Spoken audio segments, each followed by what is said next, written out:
Hari ketiga belajar dari buku episode The Richest Man in Babylon part 3. Karena kemarin udah sampai di halaman 29, kita hari ini selanjutnya di halaman 30 sampai selanjutnya. Dan untuk halaman ke-30 ini judulnya 7 cara mengatasi pundi-pundi yang kempes. Dan nanti di akhir video bakal aku kasih ringkasannya sesuai yang aku tangkap.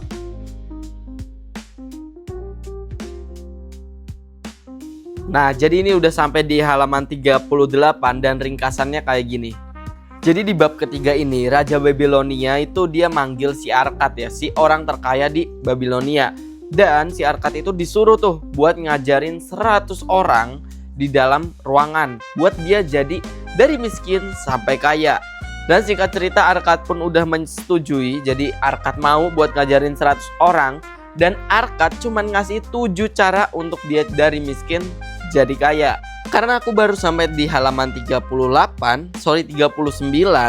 Jadi ya caranya itu baru dijelasin satu, yaitu menggemukkan pundi-pundimu. Jadi si Arkad ini dia nanya ke beberapa orang untuk penghasilannya dari mana aja. Ada yang dari pemahat batu, ada yang dari penjual telur, ada juga yang dari dia penjagal ataupun pemotong hewan kayak gitu. Dan rata-rata jawaban dari mereka yang ditanya Arkad sama aja. Penghasilannya belum bisa nutupin untuk kebutuhan hidup. Tapi justru Arkad bilang gini, justru 90% dari pundi-pundi kalian itu maksimal yang kalian keluarkan. Dan sisanya itu wajib kalian taruh, jangan dikeluarkan. Karena kata Arkad, ini tuh yang bikin si Arkad bisa naik dari dia pemahat batu sampai jadi orang terkaya di Babilonia. Dan di situ banyak dong orang-orang yang cuman tertawa, tersenyum karena mereka uangnya aja belum bisa ngehidupin kebutuhan mereka. Kok malah disuruh buat ngumpulin pundi-pundi atau disuruh nyimpen pundi-pundi, nabung lah. Tapi Arkad malah bilang gini lagi.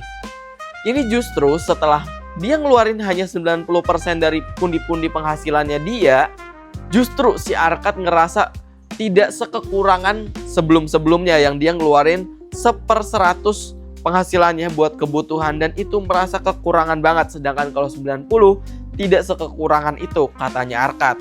Pokoknya Arkad bilang kalian harus lakuin ini, coba dulu aja, pekan depan ketemu lagi dengan Arkad dan bilang hasilnya seperti apa. Nah, cara ke-1 itu kira-kira kayak gitu, dan masih ada 6 cara lagi yang akan dijelasin di keesokan hari. Mungkin besok bakal jelasin cara kedua dan juga cara ketiga.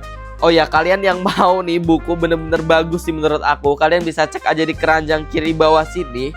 Karena ini daripada yang aku ringkas ya, kalian baca sendiri itu keren banget. Karena ini disumpel-sumpelin cerita-cerita kayak gitu. Jadi kalau kalian seneng ada alur-alur ceritanya, ini cocok banget. Kalian cek aja The Richest Man in Babylon di bawah keranjang kiri.